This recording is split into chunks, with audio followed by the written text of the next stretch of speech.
Hi குட்டீஸ். ஆச்சி ஒரு குட்டி கதை சொல்ல போகிறேன். ஒரு ஃபாரஸ்ட், ஒரு காடு, ஒரு அடர்த்தியான காடு.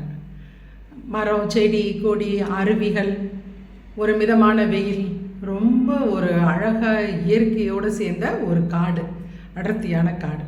அங்கே இருக்க அனிமல்ஸ் எல்லாமே ரொம்ப ஹாப்பியாக இருந்தாங்க. பறவைகள், விலங்குகள் எல்லோரும் ரொம்ப சந்தோஷமாக இருந்தாங்க. அங்கே ஒரு ஜென்குரு இருந்தார். அவர் ரொம்ப அமைதியை விரும்புகிறவர். அதனால் காட்டில் இருக்கிறார். இந்த மிருகங்களும் அவர்கிட்ட ரொம்ப அன்பாக மரியாதையாக இருக்காங்க, எல்லா அனிமல்ஸுமே. அதனால ஜென்குருமே சந்தோஷமாக இருக்கார். அப்படி இருக்கும்போது ஒரு காட்டு பூனை, இந்த காட்டு பூனைக்கு ஒரு டவுட் வந்துருச்சு. என்னன்னா, நம்ம எல்லாருமே ஜென்குரு மேலே பாசமாக இருக்கோம்ல, அன்பாக இருக்கோம்ல. ஆனால் ஜென்குருக்கு யாரை பிடிக்கும், யார் மேலே அவர் ரொம்ப அன்பாக இருக்கார் அப்படின்னு அதுக்கு ஒரு டவுட் வந்துருச்சு. யார்கிட்ட கேட்கலாம் அப்படின்னு போகும்போது ஒரு ஆமையார் வரார். ஆமை டாட்டாய்ஸ் வருது. உடனே அதுக்கிட்ட தன்னோட டவுட்டை கேட்குது. இன்னைக்கு ஆமை சொல்லுது, நான் டெய்லி முடித்த உடனே நேராக துறவியை தான் போய் பார்ப்பேன். அதுக்கப்புறம் தான் நான் என் வேலையவே பார்க்க போவேன். அதனால ஜென் துறவிக்கு என்னையே தான் ரொம்ப பிடிக்கும் அப்படின்னு ஆமை சொல்லுது. ஓ அப்படியா அப்படின்னு சொல்லிட்டு கொஞ்சம் வெளியே வந்தால் பீகாக் வருது. மயில்கிட்ட இதே டவுட்டை கேட்குது. உடனே மயிலுக்கு ரொம்ப கர்வம். இந்த உலகத்தையே நான் சுற்றி வர்றேன், பறவைகளில் நான் தான் அரசன், எனக்கு எவ்வளோ வேலை இருக்கும். ஆனாலும் வாரத்துக்கு ஒரு தடவை போய் நான் ஜென் துறவியை பார்த்துருவேன். இவ்வளோ வேலை இருந்தாலுமே நான் வீக்லி ஒன்ஸ், வாரத்துக்கு ஒரு தடவை பார்த்துருவேன் அப்படின்னு மயில் சொல்லுது. ஓ அப்படியா அப்படின்னு சொல்லிட்டு கொஞ்ச தூரம் வந்தால் நரி வருது. இப்போ நரிக்கிட்ட இதே சொல்லுது, கேட்குது பூனை, இந்த மாதிரி டவுட்டு கேட்குது. அதுக்கு நரியார் சொல்கிறாரு, நான் அடிக்கடிலாம் போய் தொந்தரவு பண்ண மாட்டேன். எனக்கு ஏதாவது பிரச்சனை கஷ்டம் வந்தால் மட்டும்தான் நான் போய் துறவியை பார்ப்பேன். அதனால் துறவிக்கு என்னை தான் பிடிக்கும். ஏன்னா நான் அடிக்கடி போய் தொந்தரவு பண்ணுறது இல்லைல்ல, அதனால் என்னை தான் பிடிக்கும் துறவிக்கு அப்படின்னு நரியார் சொல்கிறார். ஓஹோ அப்படியா அப்படின்னு சொல்லிட்டு எதுக்கு ஒரே குழப்பம் காட்டு பூனைக்கு.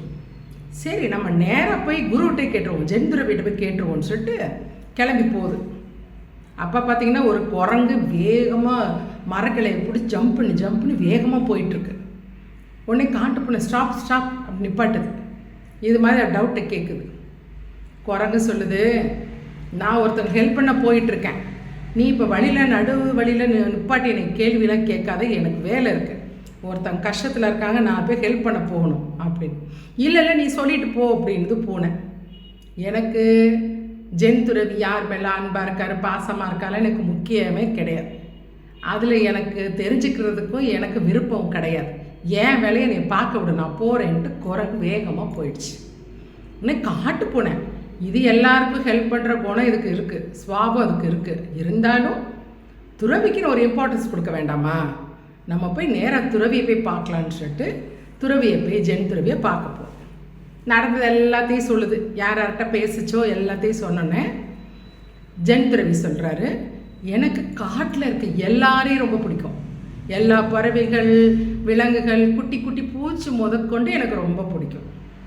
ஆனால் எல்லாத்தையும் விட எனக்கு குரங்கை ரொம்ப குரங்கு மேலே எனக்கு கொஞ்சம் அன்பும் அதிகமாக இருக்குது, மரியாதையும் அதிகமாக இருக்குது அப்படின்றார். உடனே பூனை கேட்குது, அது எப்படி?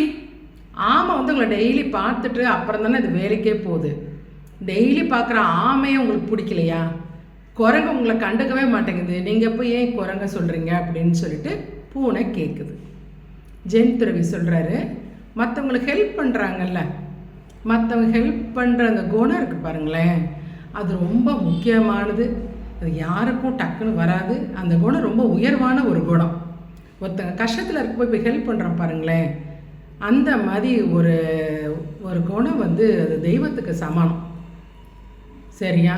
அதனால ஜென் துறவி சொல்கிறாரு, எனக்கு குரங்கு தான் பிடிக்கும். அப்போ பூனைக்கு புரிஞ்சிருச்சு, ஓகே எல்லாருமே நம்ம குரங்கு மாதிரி இருந்தால் தான் நல்லது அப்படின்னு சொல்லிட்டு அவங்க கிளம்பி போயிட்டாங்க. நம்மளுமே நம்ம வெளியே போகிறோம், அம்மா அப்பா கூட வெளியே போகிறோம், ஷாப்பிங் போகிறோம், மாலுக்கு போகிறோம், பீச்சுக்கு போகிறோம், எங்கே நம்ம போனாலும் நம்ம கண்ணு முன்னாடி ஒருத்தங்க கஷ்டப்பட்டாங்கன்னா நம்ம கண்டிப்பாக ஹெல்ப் பண்ணணும். ஒருத்தங்க ரோடை க்ராஸ் பண்ண கஷ்டப்படுறாங்க, ஒரு வயசானவங்க கஷ்டப்படுறாங்க, கண்ணு தெரியாதவங்க கஷ்டப்படுறாங்க, ஹெல்ப் பண்ணணும். நம்ம கண்ணு முன்னாடி ஒருத்தவங்களுக்கு ஆக்சிடெண்ட் ஆகுது, அடிபட்டு கிடக்குறாங்க, ஏதோ ஒரு கஷ்டத்தில் இருக்காங்க, கண்டிப்பாக நமக்கு பக்கத்தில் ஹாஸ்பிட்டல் கூட்டிகிட்டு போகலாம், ஆம்புலன்ஸ் கால் பண்ணலாம். சரியா?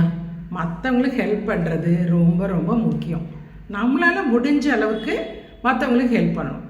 சரியா குட்டீஸ்? நீங்கள் ஸ்கூலுக்கு போகும்போது ஸ்கூலில் நிறையா நடக்கும். பசங்க கீழே தள்ளி விட்டு விழுவாங்க. சரியா? உடனே நம்ம டீச்சர்கிட்ட போய் சொல்லணும். யாருக்காவது அடிபட்டாலோ இல்லாட்டி முரட்டுத்தனமாக ஸ்கூலில் விளையாடுவீங்க, பசங்கள்லாம் ரொம்ப விளையாடுவீங்க. அப்போ யாருக்கு அடிபட்டாலோ கீழே விழுந்தாலும் ஃபஸ்ட்டு அவங்கள போய் நம்ம ஹெல்ப் பண்ணணும். நம்ம நின்று வேடிக்கை பார்த்துட்டோ சிரிச்சிட்டோ இருக்கக்கூடாது. சரியா? ஆச்சு உங்களுக்கு. நாளைக்கு இன்னொரு குட்டி கதையோடு வரேன்.